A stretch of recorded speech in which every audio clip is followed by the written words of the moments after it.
Sorry, আমার পর্ব প্রথম পর্বে আমি লাস্টে যে কোনো কারণে ভিডিওটি কেটে গেল। আমি দ্বিতীয় পর্ব বলছি। তাহলে আমি আমি ব্যাখ্যা করলাম যে বাংলাদেশে রাজনীতির পরিপ্রেক্ষিতে ডক্টর ইউনূসের অন্তর্বর্তীকালীন সরকার এবং সমন্বয়কদের অবস্থা কেন নড়বড়ে। এবার আমি আপনাদের অনুরোধ করব যে আপনারা প্রথম পর্বটা শুনে নেবেন, তাহলে কন্টিনিউশনটা পাবেন। আমি সেটা আর রিপিট করছি না, যেহেতু সেটা প্রায় 16 মিনিটের একটি ভিডিও হয়ে গেছে। তাই আমি দ্বিতীয় পর্বে বলছি। বাংলাদেশ প্রেক্ষাপটে এসে যেটি সেটি হচ্ছে যে দ্রব্যমূল্য। বাংলাদেশে দ্রব্যমূল্যের অবস্থা এমন অবস্থায় দাঁড়িয়েছে, কোনোভাবেই এই দ্রব্যমূল্য নিয়ন্ত্রণ করতে সরকার পাচ্ছে না। বরঞ্চ বলা চলে বাণিজ্যমন্ত্রী এবং অন্যান্যরা অনেকটা হাল ছেড়েই দিয়েছেন, বাণিজ্য উপদেষ্টা এবং অন্যান্যরা। চালের দাম বাড়ছে, একটি শাকের আটি কিনতে 70-80 টাকা হয়ে যাচ্ছে। শীতের তরকারির দ্রব্যমূল্য কিছুটা কমেছে, পেঁয়াজ কিছুটা কমেছে, কিন্তু অন্যান্য বিষয়ের দ্রব্যমূল্যের এমন অবস্থা, এই দ্রব্যমূল্যের কারণেই অন্তর্বর্তীকালীন সরকারের অবস্থা এবং সমন্বয়কদের অবস্থা, আর মানুষের মনের মধ্যে কোনো সহানুভূতির জায়গায় নাই। সাধারণ মানুষ অন্তর্বর্তীকালীন সরকারকে ধিক্কারই দিচ্ছে। তারপরে হঠাৎ করে সরকার বিভিন্ন পণ্যের উপর ভ্যাট চালু করলো, ট্যাক্স চালু করলো। এই ভ্যাট ট্যাক্সের যখন প্রভাব শুরু হবে আর 1-2 মাস পরে দ্রব্যমূল্যর, যেটি বাণিজ্য উপদেষ্টা বলছেন, আমি জানি না ওনার শিক্ষাগত যোগ্যতা কি, আর যারা সিগারেট এবং এই ধরনের নেশাজাতীয় জিনিস বিক্রি করেই যাদের ব্যবসার উত্থান, তাদের নৈতিকতা এবং চিন্তার ব্যাপারে আমি কখনোই ভালো বলি না। কারণ ব্যবসা সবই ব্যবসা। যদি সিগারেটের ব্যবসা যদি ব্যবসা হয়, আর্মসের ব্যবসা, ড্রাগের ব্যবসা, তাও তো ব্যবসা। সিগারেটের সাথে ড্রাগের ব্যবসার পার্থক্য কী? তো উনি যে কথাগুলো, বাণিজ্য উপদেষ্টা যে কথাগুলো বলছেন যে কোনো প্রভাব পড়বে না, আমি ওনাকে বিনীতভাবে বলতে চাই, প্রভাব কি ওই পণ্যের উপর ভিত্তি করেই প্রভাব হয়? বাজার, উনি কি বাজার ব্যবস্থাপনা নিয়ে লেখাপড়া করেছেন? ওনার শিক্ষাগত যোগ্যতা সম্বন্ধে আমি জানি না। আমি বিদেশে লেখাপড়া করে এসেছি, আমি জানি, আমরা জানি ব্যবসা বিষয়ে আমাদের লেখাপড়া, আমার গবেষণা। যে কোনো পণ্যের যদি আপনি মূল্য বৃদ্ধি করেন, ট্যাক্স ভ্যাট বৃদ্ধি করেন, তার কিছু প্রত্যক্ষ এবং পরোক্ষ দুটি প্রভাবই ইকোনমিতে আছে। পরোক্ষ কস্টিংটা ওনার পড়া উচিত, কস্ট ম্যানেজমেন্টটা পড়া উচিত। প্রত্যক্ষ এবং পরোক্ষ এই প্রভাবটা, প্রত্যক্ষ প্রভাব পড়বে কি পড়বে না সেটা দেখা যাবে, কিন্তু পরোক্ষ প্রভাব তো অবশ্যই পড়বে। এই প্রভাবের কারণে কি হবে? দ্রব্যমূল্য বৃদ্ধি হয়ে যাবে। আমি এই বিষয়টা নিয়ে বললে অনেক লম্বা হয়ে যাবে, আমি বলছি না। তবে এইটাই বলছি যে ভ্যাট ট্যাক্স যে বাড়ানো হয়েছে, এটা অনেক প্রভাব পড়বে। তারপরে আসেন ডলারের রেট। ডলারের বর্তমান রেট যে অবস্থায় দাঁড়িয়েছে, আমদানি করা আর সম্ভব না। আমি একটা উদাহরণ, আমার দিয়ে একটা উদাহরণ দিই। আমি একটা মেশিন এনেছিলাম গত 1 বছর আগে। সেই মেশিন কিন্তু $10,000 এখনও আছে, কিন্তু সে সময়ে $10,000 আমি যা দিয়েছি, এখন এসে সে $10,000 জন্য আমাকে বাড়তি টাকা প্রদান করতে হচ্ছে ডলারের রেট বৃদ্ধির কারণে। পাশাপাশি তখন আমি মেশিনটা আনতে আমার যে ট্যাক্স ভ্যাট এসেছিল 2 বছর আগে হবে, এখন সেই ট্যাক্স ভ্যাট অনেক বেশি। তার সাথে তো আসে কাস্টমস এবং যে জেডির যেসব উপরি টাকা।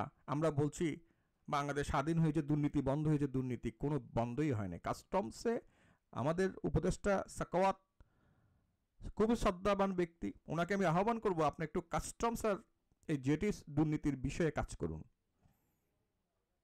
এই সর্বদিক মিলিয়ে ইম্পোর্ট যারা করে এক্সপোর্ট যারা করে, যেভাবে কিছুদিন আগে ব্যবসায়িক প্রতিনিধিরা বলেছেন যে ব্যবসা যত তাড়াতাড়ি বন্ধ করব ততই মঙ্গল, অন্ততপক্ষে লস হবে না, লস থেকে বাঁচবো, এখন সে অবস্থায় দাঁড়িয়েছে। আপনাদেরকে আমি আহ্বান করব, আপনারা একটু এসে এই যে এখন যে বিজিএমইতে, সরি বিজিএমই না, এই যে ইপিজেটে, চট্টগ্রাম ইপিজেটে যে কারখানাগুলোতে বিদ্রোহ চলছে, গন্ডগোল চলছে, আজকেও বিভিন্ন কারখানাতে গন্ডগোলের একটা আভাস পাওয়া যাচ্ছে। এসে দেখুন, জানুন গার্মেন্ট সেক্টরগুলো কিভাবে তারা প্রতিকূলতা ফেস করছে। গার্মেন্ট যদি তারা যদি ব্যবসা করতে না পারে, তাদের যদি লাভ না হয়, তারা কিভাবে শ্রমিকদেরকে সন্তুষ্ট করবে, বেতন ভাতা দেবে। সুতরাং বাংলাদেশের যে অর্থনীতি অবস্থায় যাচ্ছে এবং এই ভ্যাট ট্যাক্স এসব বাড়িয়ে যাওয়া যেদিকে নিয়ে যাওয়া হচ্ছে, একবার সুনিশ্চিত মার্চের পর থেকে জন অসন্তোষের দিকে যাবে এবং অন্তর্বর্তীকালীন সরকার একটি জন অসন্তোষের মধ্যেই পড়বে। দেখা যাবে বিএনপি এবং সমমনা দলগুলোই দ্রব্যমূল্য এবং মানুষের যে তাহি অবস্থা তা নিয়ে হয়তো আন্দোলন শুরু করবে। এরপরে আসে যেটা, সেটা হচ্ছে যে আওয়ামী লীগ নিয়ে নির্বাচন কমিশনারের বক্তব্য। আসুন, নির্বাচন কমিশনার আওয়ামী লীগ নিয়ে, আওয়ামী লীগের বিষয়ে কি বলছে আমরা দেখি। 30শে ডিসেম্বর 2024 সালে প্রথম আলো নিউজ করছেন, সরকার বা আদালত নিষিদ্ধ না করলে নির্বাচনে অংশ নিতে বাধা নেই আওয়ামী লীগের। চট্টগ্রাম সার্কিট হাউসে ভোটার তালিকা হালনাগাদ ও ত্রয়োদশ জাতীয় সংসদ নির্বাচন শীর্ষক মত বিনিময় সভায় বক্তব্য দেন প্রধান নির্বাচন কমিশনার এম নাসির উদ্দিন। সরকার বা আদালত যদি আওয়ামী লীগকে নিষিদ্ধ না করেন, তাহলে দলটি নির্বাচনে অংশ নিতে বাধা নেই বলে মন্তব্য করেছেন প্রধান নির্বাচন commissioner CEC M Nasir Uddin. অর্থাৎ নির্বাচন কমিশনারই বলে দিচ্ছে যে আওয়ামী লীগের নির্বাচনে আসতে কোনো বাধা নাই। তাই যেটা আমি বলছি, আওয়ামী লীগ আবার তার রাজনীতি মাঠে ফিরে আসছে। এরপরে আমরা আমার প্রথম পর্বে বলেছি স্যার ডক্টর মোহাম্মদ ইউনূসের বক্তব্য, সেটা আমি আর এখানে বলছি না। সংক্ষেপে যেটা বলতে হয় যে স্যার ডক্টর মোহাম্মদ ইউনূস প্রথম আলোর সাথে সাক্ষাৎকার এবং অন্যান্য বিভিন্ন সাক্ষাৎকারে উনি এটি ওনার বক্তব্য থেকে আমি বুঝেছি, তা হচ্ছে আওয়ামী লীগের নির্বাচনে আসা না আসার বিষয়ে ওনার কোনো বক্তব্য নাই। তার মানে আওয়ামী লীগ নির্বাচনে আসতে বাধা নাই। এরপরে আমরা দেখি জামাত শিবিরের বক্তব্য। জামাতের আমির খুব পজিটিভ কথাবার্তা বলছেন, ভালো কথা বলছেন, ওনার কথার মধ্যে একটা প্রাজ্ঞতা আমরা দেখতে পাচ্ছি এবং উনিও আওয়ামী লীগকে ক্ষমা করে দিচ্ছে বলেছেন। আওয়ামী লীগের নির্বাচনে আসতে কোনো বাধা নেই তা বলেছেন, তবে পাশাপাশি এটাও বলেছেন যারা গণহত্যা বা দুর্নীতির সাথে জড়িত তাদের বিচার হবে। হ্যাঁ, বিচার প্রক্রিয়া চলবে, যারা যারা গণহত্যা এবং দুর্নীতির সাথে বাধা সম্পৃক্ত তাদের বিচার হবে, তাতে আমরা একমত। কিন্তু আওয়ামী লীগের প্রত্যাবর্তনে কোনো বাধা উনিও দেখছেন না। সুতরাং জামাত শিবিরের জামাত ইসলামীর বক্তব্য থেকে আমরা এটি সুস্পষ্ট হয়ে গেলাম যে আওয়ামী লীগের প্রত্যাবর্তনে বাধা নাই। এবার আমরা আসি বিএনপির বক্তব্যে। বিএনপি সুস্পষ্টভাবে বলেছে তারা বহুদলীয় গণতন্ত্রে বিশ্বাস করে, কোনো দলকে নিষিদ্ধ করার পক্ষে তারা নয় এবং মাননীয় রাষ্ট্রপতিকে যখন সমন্বয়করা আন্দোলন করলো তারা সেটা সমর্থন করে নাই। সংবিধান পরিবর্তনের বিষয়টাও তারা সমর্থন করে নাই। আওয়ামী লীগের, ছাত্রলীগের নিষিদ্ধ বিষয়টাও সমর্থন করে নাই। সুতরাং আওয়ামী লীগের নিষিদ্ধের বিষয়ে তাদের সমর্থন নাই এবং তাদের বিভিন্ন বক্তব্যে, আমি আমার আগের ভিডিওতে বলেছি, তারা বিভিন্ন বক্তব্যে এটা সুস্পষ্ট করেছে যে আওয়ামী লীগের দুর্নীতি এবং গণহত্যাকারী যারা আছে তাদের বিচার হবে, কিন্তু আওয়ামী লীগের প্রত্যাবর্তনে রাজনীতি করাতে বিএনপির কোনো বাধা নাই। তাহলে আমি যে এটি আজকে থাম্বনেলে লিখেছি, আওয়ামী লীগ রাজনীতিতে প্রত্যাবর্তন করতে যাচ্ছে, তার বাংলাদেশ পর্বটা আলোচনা শেষ করলাম। এখন আসুন আমরা ভারত পর্বে যাই। ভারত প্রথম থেকেই আওয়ামী লীগকে সাপোর্ট করে গেছে, গত 15 বছর সাপোর্ট করেছে। আওয়ামী লীগের এই পররাষ্ট্রমন্ত্রীর ভাষায় যদি বলতে চাই, স্বামী স্ত্রী সম্পর্ক তারা ঘর করেছে এবং বাংলাদেশের প্রাক্তন প্রধানমন্ত্রী বলেছে, ভারতকে আমি যা দিয়েছি তা তারা সারা জীবন মনে রাখবেন। আমরা এখন হাড়ে হাড়ে টের পাচ্ছি। আমাদের স্বরাষ্ট্র উপদেষ্টা যখন বলছেন যে বর্ডারগুলোতে কিভাবে চুক্তিগুলো হয়েছে, যে চুক্তিগুলো বাতিলের বিষয় নিয়ে ওনারা সামনের মাসে যাচ্ছেন দিল্লিতে বৈঠক করতে, তাতে সুস্পষ্ট হয়ে গেছে স্বামী স্ত্রীর সম্পর্কের প্রেম ভালোবাসা কত গভীর ছিল। তার জন্য আমরা আমাদের ফ্যাসিস্ট শেখ হাসিনা তার স্বামী স্ত্রীর সম্পর্কের বজায় রাখার জন্য তাকে আমরা আর কি বা বলতে পারি। পাশাপাশি আদানির সাথে অসম চুক্তি, ট্রানজিট চুক্তি, পোর্ট ব্যবহার করতে দেওয়া চুক্তি, 7 সিস্টার বিষয়ে চুক্তি, ফেনীর উপর বাঁধ নির্মাণের চুক্তি, বহুবিধ চুক্তি এবং বাংলাদেশের মধ্যে ভারতের বহু গুরুত্বপূর্ণ ব্যক্তিদের চাকরি, বহু কিছু ধরে এটা একদম সুস্পষ্ট ভারতকে উনি অনেক কিছুই দিয়েছেন। আমি একটি company Jio service marine time limited, সেই কোম্পানিতে নেভির ভারতীয় নেভির এক্স কর্মকর্তারা কর্মরত, আমি দেখেছি একচেটিয়া তারা বাংলাদেশে কাজ করেছে। সুতরাং ভারত চাইবে সবসময় যে 15 বছর যেভাবে তারা বাংলাদেশকে তাদের একটি অঙ্গরাজ্যের মতোই পেয়েছে, বিভিন্ন সুযোগ সুবিধা পেয়েছে, লুটপাট করতে পেয়েছে, বাংলাদেশকে তারা অর্থনৈতিক সুবিধা পেয়েছে, ট্রানজিট সুবিধা পেয়েছে, পোর্টের সুবিধা পেয়েছে, স্বামী স্ত্রী সম্পর্কের সুবিধা পেয়েছে, তা বজায় থাকুক। তো সুতরাং ভারতে চাওয়ার আর বলার কি বা আছে। তারপরেও আসুন আমরা দেখি ভারতের যিনি সেনাপ্রধান তিনি বলছেন প্রতিবেশীদের মধ্যে বিদ্বেষ কারোর জন্যই ভালো না, বলছেন ভারতের সেনাপ্রধান। এটি বিডি নিউজ 24.com-এ প্রকাশিত হয়েছে। ভারতের সেনাপ্রধান বলছেন দুই দেশের সেনাবাহিনী পর্যায়ে সম্পর্ক কোনো সমস্যা নেই, আর রাষ্ট্রীয় সম্পর্কের বিষয়ে আলোচনা করা যাবে যখনই নির্বাচিত সরকার থাকবে। অর্থাৎ ভারতের সেনাপ্রধানের এই বক্তব্যে স্পষ্ট ওনারা অন্তর্বর্তীকালীন সরকারকে অনেকটা অগ্রহণযোগ্য অগ্রাহ্য করল। আসুন দেখি আরো উনি কি বলছেন। প্রতিবেশী হিসাবে সুসম্পর্ক বজায় রাখার উপর গুরুত্ব দিয়ে ভারতের সেনাবাহিনী প্রধান জেনারেল উপেন্দ্র ত্রিবেদী বলেছে, এই সম্পর্কে বিদ্বেষ কোনো পক্ষের জন্যই ভালো ফল আনবে না। সোমবার ভারতীয় সেনাবাহিনীর বার্ষিক সংবাদ সম্মেলনে এক প্রশ্নের জবাবে তিনি বলেন, দুই দেশের সেনাবাহিনী পর্যায়ের সম্পর্কের কোনো সমস্যা নেই, আর রাষ্ট্রীয় সম্পর্কের বিষয়ে আলোচনা করা যাবে তখনই যখন নির্বাচিত সরকার থাকবে। এবার আসুন দেখি আমরা ইন্ডিয়ান একটি পত্রিকা কি বলছে। হিন্দুস্তান টাইম বাংলায় বলছে, পায়ে পা দিয়ে ঝগড়া করতে এসো না, কারোর জন্যই ভালো ফল হবে না, বাংলাদেশকে বলল ভারতীয় সেনা। খুব মারাত্মক কিন্তু হেডিং করেছে ওনারা এবং খুব আপত্তিকর বটে।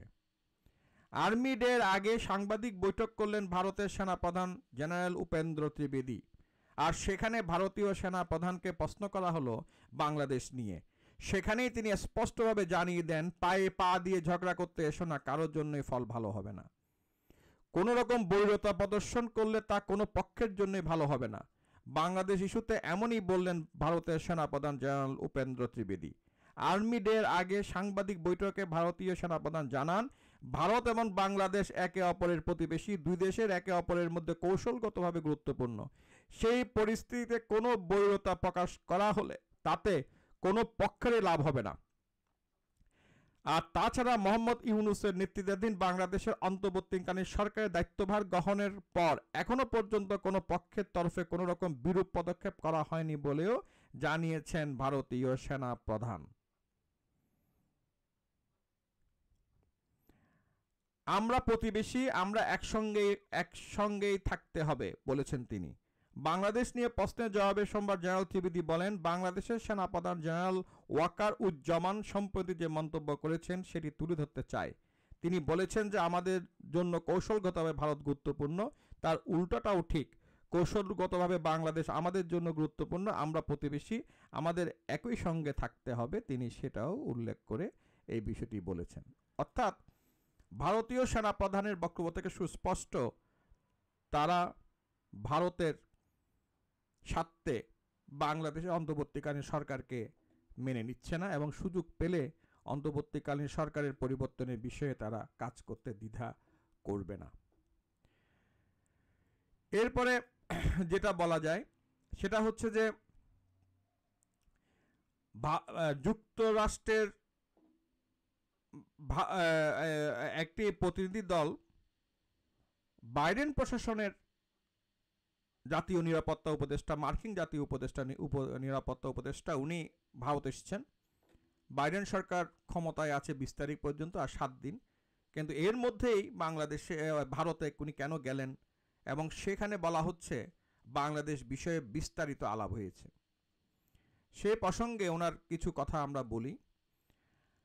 কালের বেলা নিউজ করছেন, যুক্তরাষ্ট্র ভারতের বৈঠকে বাংলাদেশের নির্বাচন প্রসঙ্গ। বাংলাদেশে দ্রুত সময়ে একটি গ্রহণযোগ্য নির্বাচন অনুষ্ঠান বিষয়ে যুক্তরাষ্ট্র এবং ভারতে আলোচনা করেছে। সম্প্রতি দুই দেশের জাতীয় নিরাপত্তা উপদেষ্টা পর্যায়ের এক বৈঠক হয়েছে, যেখানে বাংলাদেশের সম্ভাব্য নির্বাচন বিষয়টি নিয়ে আলোচনা করা হয়। শনিবার 11 জানুয়ারি কলিকাতায় আমেরিকান সেন্টারে সাংবাদিকদের সঙ্গে মত বিনিময়ে এই তথ্য জানিয়েছেন ভারত নিযুক্ত মার্কিন রাষ্ট্রদূত এরিক গ্যারসিটি। তিনি জানান, সোমবার 6 জানুয়ারি যুক্তরাষ্ট্রের জাতীয় নিরাপত্তা বিষয়ক উপদেষ্টা জ্যাক সুলিভান এবং ভারতের জাতীয় নিরাপত্তা বিষয়ক উপদেষ্টা অজিত দোভালের মধ্যে একটি বৈঠক অনুষ্ঠিত হয়। বৈঠকে বাংলাদেশে একটি গ্রহণযোগ্য নির্বাচন কিভাবে সম্ভব তা নিয়ে আলোচনা হয় এবং এক্ষেত্রে দুই দেশ কিভাবে সহযোগিতা করতে পারে তা নিয়ে কথা হয়। এরিক গ্যারসিটি আরও জানান, তিনি নিজে ওই বৈঠকে উপস্থিত ছিলেন এবং আলোচনায় অংশগ্রহণ করেছেন। তিনি বলেন, বাংলাদেশের নির্বাচন এবং সংখ্যালঘুদের নিরাপত্তা ইস্যু নিয়ে আমাদের আলোচনা হয়েছে। আমরা বাংলাদেশকে একটি স্থিতিশীল, উন্নয়নমুখী ও সহনশীল দেশ হিসেবে দেখতে চাই। এছাড়া রাষ্ট্রদূত বলেন, যত ইস্যুই থাকুক, বাংলাদেশের সংখ্যালঘুদের নিরাপত্তার বিষয়টি গুরুত্বপূর্ণ। প্রেসিডেন্ট জো বাইডেন ও আগামী প্রেসিডেন্ট ডোনাল্ড ট্রাম্প উভয়ই বাংলাদেশের সংখ্যালঘুদের অধিকার নিয়ে গুরুত্ব আরোপ করছেন। অপরদিকে শুক্রবার 10 জানুয়ারি ওয়াশিংটনে এক প্রেস ব্রিফিংয়ে জ্যাক সুলিভান বলেছেন, শেখ হাসিনা সরকার পতনের গুঞ্জন সম্পর্কে তিনি বলেন, এটি অযৌক্তিক এবং ভারত সরকারও এই গুঞ্জন বিশ্বাস করে না। সুতরাং ভারতের নিরাপত্তা উপদেষ্টা এবং মার্কিন নিরাপত্তা উপদেষ্টার যে বৈঠক হয়েছে সেখানে বাংলাদেশের নির্বাচন নিয়ে আলোচনা হয়েছে। এই আলোচনার যে সুর আমরা শুনলাম ভারতের পক্ষ থেকে বা মার্কিন পক্ষ থেকে, তাতে স্পষ্ট হয়ে গেল যে ভারত চাইছে বাংলাদেশে একটি নির্বাচন, এবং যদি নির্বাচনই চাই থাকে সেখানে অবশ্যই আওয়ামী লীগের প্রত্যাবর্তনের বিষয়টি তারা গুরুত্ব দেবে। কারণ আমরা দেখেছি গতবারে যখন শেষ নির্বাচনটি শেখ হাসিনা সরকার করলো, সেখানে মার্কিন যুক্তরাষ্ট্রকে তারা প্রভাবিত করার চেষ্টা করেছে তারা যাতে বাংলাদেশের উপর চাপ প্রয়োগ না করে এবং বাংলাদেশ সরকার পরিবর্তনে কোনো পদক্ষেপ না নেয়। সুতরাং সেটিকে গুরুত্ব দিয়ে বলা যায় যে অবশ্যই আওয়ামী লীগের প্রত্যাবর্তন, শেখ হাসিনার প্রত্যাবর্তন হবে কিনা বলা যায় না, কিন্তু আওয়ামী লীগের প্রত্যাবর্তন বাংলাদেশের রাজনীতিতে ঘটতে যাচ্ছে। এবার আসুন মার্কিন প্রেক্ষাপট নিয়ে আলোচনা করি। যুক্তরাষ্ট্রের পররাষ্ট্র বিষয়ক যে নিয়মিত ব্রিফিং হয়, সেই ব্রিফিংয়ে কিছু বিষয় আমরা তুলে ধরি। মার্কিন পররাষ্ট্র দপ্তরের ব্রিফিংয়ে আওয়ামী লীগ প্রসঙ্গে জবাবে যা বলল যুক্তরাষ্ট্র। যুক্তরাষ্ট্রের পররাষ্ট্র দপ্তরের নিয়মিত প্রেস ব্রিফিংয়ে আওয়ামী লীগ প্রসঙ্গ তুলেছেন ভারতীয় এক সাংবাদিক। একই প্রসঙ্গে বাংলাদেশের সংখ্যালঘুদের উপর কথিত নির্যাতন, বিতর্কিত সাংবাদিকদের আটক ও প্রেস অ্যাক্সেস বাতিলের বিষয়টি নিয়ে প্রশ্ন করেন। স্থানীয় সময় সোমবার 18 নভেম্বর মার্কিন প্রেস ব্রিফিংয়ে ওই সাংবাদিক প্রশ্ন করেন যে আওয়ামী লীগের শান্তিপূর্ণ সমাবেশে সংঘবদ্ধ হামলা আশঙ্কা খবর শোনা যাচ্ছে। নারীদের উপর হামলা, সংখ্যালঘুদের উপর হামলা, সাংবাদিকদের জেল এবং প্রেস অ্যাক্সেস বাতিল করা হয়েছে। বাংলাদেশের অন্তর্বর্তীকালীন সরকারের সমালোচকরা বলেছেন, শিক্ষার্থীদের 5 আগস্ট বিপ্লব দেশকে আবারও সেখানে নিয়ে যাচ্ছে যেখান থেকে এটি শুরু হয়েছিল। জবাবে মার্কিন পররাষ্ট্র দপ্তরের মুখপাত্র ম্যাথিউ মিলার বলেন, বাংলাদেশের সঙ্গে আলাদাভাবে কি কথা হয়েছে সেটা এখানে আমি বলবো না, তবে আমরা বাংলাদেশ সরকারের কাছে স্পষ্ট করেছি, যেমনটি আমরা বিশ্বের সব দেশের কাছে করি, যে আমরা শান্তিপ্রিয় আন্দোলনকে সমর্থন করি এবং চাই না সরকার কোনোভাবে শান্তিপ্রিয় আন্দোলনে সহিংস দমন চালাক। সুতরাং এটি সুস্পষ্ট হয়ে গেল, মার্কিন যুক্তরাষ্ট্র চায় না কোনো দল নিষিদ্ধ হোক। এটি তারা বারবার তাদের ব্রিফিংয়ে বলেছেন। আবার মার্কিন পররাষ্ট্র দপ্তরের আরেকটি ব্রিফিং হয়েছে, সেই ব্রিফিংয়ে মার্কিন যুক্তরাষ্ট্রের পররাষ্ট্র দপ্তরের ব্রিফিং উঠে এসেছে বাংলাদেশের সমসাময়িক কয়েকটি ইস্যু। এদিন ব্রিফিংয়ে রোহিঙ্গা প্রত্যাবর্তন, অন্তর্বর্তী সরকারের ঘোষিত বাংলাদেশের জাতীয় নির্বাচন সম্ভাব্য সময় সম্পর্কে যুক্তরাষ্ট্রের মতামত জানতে চাওয়া হয়। এটি হয়েছে 17 ডিসেম্বর মঙ্গলবার। ব্রিফিংয়ে প্রশ্ন করা হয়, বাংলাদেশের অন্তর্বর্তী সরকারের প্রধান উপদেষ্টা নোবেলজয়ী অর্থনীতিবিদ ডক্টর মোহাম্মদ ইউনূস জাতীয় নির্বাচনের সম্ভাব্য সময় জানিয়েছেন। তিনি জানিয়েছেন আগামী 2025 সালের শেষের দিকে অথবা 2026 সালের শুরুর দিকে সাধারণ নির্বাচন অনুষ্ঠিত হবে। এই বিষয়ে আপনার মন্তব্য কী? জবাবে মার্কিন পররাষ্ট্র দপ্তরের মুখপাত্র ম্যাথিউ মিলার সরাসরি কোনো উত্তর অবশ্য দেননি, পরিবর্তে এই বিষয়ে উত্তর দেবেন বলে তিনি জানিয়েছেন। সুতরাং এটিও একটি বিষয় যা আমরা দেখতে পারলাম, তা হচ্ছে যে বাংলাদেশের বিষয় নিয়ে মার্কিন যুক্তরাষ্ট্রে যে ব্রিফিং হচ্ছে, সেই ব্রিফিংয়েও আমরা বহুদলীয় গণতন্ত্রের বিষয়টি দেখতে পাচ্ছি। সেখানেও আওয়ামী লীগের নিষিদ্ধের বিষয়টি কখনো আসেনি, বারবার প্রসঙ্গ তোলার পরেও আসে নাই। সুতরাং এটা বোঝা যায় আওয়ামী লীগ এখানে আবার আসতে যাচ্ছে, তাদের রাজনীতি শুরু করতে যাচ্ছে। এবার আমরা আসি যে আনন্দবাজার অনলাইন পত্রিকা একটা নিউজ করেছে, সেখানে লিখেছে, রবিতে ভারতে আমেরিকার জাতীয় নিরাপত্তা উপদেষ্টা সালিভান বাংলাদেশ নিয়ে ডোভালের সঙ্গে আলোচনা। তারা লিখছেন, ওয়াশিংটনের পালা বদলে তোড়জোড়ের মধ্যে রবিবার ভারতের সফরে আসেন সে দেশে জাতীয় নিরাপত্তা উপদেষ্টা জ্যাক সালিভান। আমেরিকার বিদেশ সফরকে দপ্তরের তরফে জানানো হয়েছে, 2 দিনের ভারত সফরে জাতীয় নিরাপত্তা উপদেষ্টা অজিত দোভাল সহ নরেন্দ্র মোদী সরকারের শীর্ষ আধিকারিকদের সঙ্গে বৈঠক করেন তিনি, এবং তিনি সেখানে বিস্তারিত করেন। এটি সে বক্তব্যে উঠে এসছে, দোভালের সে বক্তব্য যেটা আমরা আগে বলেছি। সুতরাং আমি যে 3টি ভাগে ভাগ করেছি, বাংলাদেশের পর্ব, ভারতের পর্ব এবং মার্কিন পর্ব, 3টি ভাগে আমরা দেখার চেষ্টা করেছি যে আওয়ামী লীগ যে আবার বাংলাদেশের রাজনীতিতে ফিরে আসছে, প্রত্যাবর্তন ঘটছে, যেটা আমি আমার থাম্বনেলে লিখেছি যে আওয়ামী লীগ আবার রাজনীতিতে ফিরে আসছে, সেটি আমরা দেখতে যাচ্ছি। এবং আমি আশা করছি যে আগামী মার্চ মাসের পর থেকে আমরা আওয়ামী লীগকে রাজনীতি মাঠে আরও অনেক তৎপর হতে দেখব।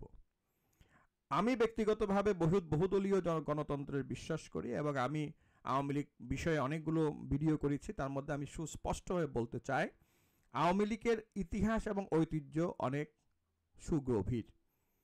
আওয়ামী লীগের উৎপত্তি জন্মলগ্নের সাথে জড়িত আছে সর্বজন শ্রদ্ধেয় আমাদের মৌলানা ভাসানী, বাংলার বাঘ, আমাদের বাংলার বাঘ, এবং জড়িত আছেন বাংলাদেশের স্থপতি বঙ্গবন্ধু শেখ মুজিবুর রহমান। শহীদ সোহরাওয়ার্দীর সাথে থেকে শেখ মুজিবুর রহমানের যে রাজনীতি প্রজ্ঞা, এবং আরও অনেকে, যার ফলে 71-এর স্বাধীনতা যুদ্ধে বাংলাদেশ স্বাধীন হয়। 71 সাল পর্যন্ত আওয়ামী লীগের সমস্ত রাজনীতিবিদদের ভূমিকা ছিল অসাধারণ। সুতরাং ৭১ সালের পরবর্তী বিষয় নিয়ে আমাদের অনেক বক্তব্য থাকলেও ৭১ পর্যন্ত আওয়ামী লীগের ভূমিকাকে আমাদের সম্মান জানাতে হবে। এবং আওয়ামী লীগে এখনও অনেক নিঃস্বার্থ সৎ নেতাকর্মী আছেন। সুতরাং যারা দুর্নীতি করেছেন, যারা গণহত্যা করেছেন, যারা নারী ধর্ষণে জড়িত, যাদের বিরুদ্ধে বিভিন্ন ধরনের এলিগেশন আছে, তাদের বিচার হতে পারে। কিন্তু আওয়ামী লীগ যে দলটি দেশের স্বাধীনতার নেতৃত্ব দিয়েছে, তাকে রাজনীতি থেকে দূরে সরিয়ে রাখার কোনো যুক্তি নাই। তাছাড়াও বিভিন্নভাবে সার্ভেতে দেখা যাচ্ছে যে আওয়ামী লীগের 40% উপরে সমর্থন আছে। সেই 40% মানুষকে তার ভোটাধিকার প্রয়োগ, তার পছন্দের দলকে বেছে নেওয়ার তার যে সাংবিধানিক অধিকার থেকে বঞ্চিত রাখার কোনো অধিকার কারণ নাই। আমরা আশা করব আওয়ামী লীগ রাজনীতিতে ফিরে আসবে, পরিচালিত হয়ে পরিশুদ্ধ হয়ে ফিরে আসবে। আগেও আওয়ামী লীগকে নিষিদ্ধ করার জন্য, বঙ্গবন্ধুকে নিষিদ্ধ করার জন্য বহু চেষ্টা হয়েছে, কোনো প্রচেষ্টাই সফল হয় নাই। বঙ্গবন্ধুর খুনিরাও, আমরা যে মেজর ডালিমের বক্তব্য শুনলাম, আমরা কর্নেল রশিদের বক্তব্য শুনলাম, কোনো বক্তব্যের মধ্যে তারা কিন্তু বঙ্গবন্ধু শেখ মুজিবুর রহমানকে অশ্রদ্ধা করে নাই। সুতরাং ৭১ সাল পর্যন্ত বঙ্গবন্ধু শেখ মুজিবুর রহমান বাংলাদেশের স্থপতি, সেটা মেনে নিতে হবে। সুতরাং সে আওয়ামী লীগকে আমরা সম্মান করি। আমরা চাই আওয়ামী লীগের যে ভুল ভ্রান্তিগুলো হয়েছে সেখান থেকে তারা বেরিয়ে আসবে, এবং এই যে দুর্নীতিবাজ, যারা দুর্নীতির লিপ্ত, গণহত্যায় লিপ্ত, ব্যাংক লুটপাটে লিপ্ত, তাদের বিচারের ব্যবস্থাতে আওয়ামী লীগ সমস্ত সরকারকে সহযোগিতা করবে এবং পরিচালিত হয়ে তারা তাদের ঐতিহ্য নিয়ে রাজনীতিতে ফিরে আসবে। অসংখ্য অসংখ্য ধন্যবাদ।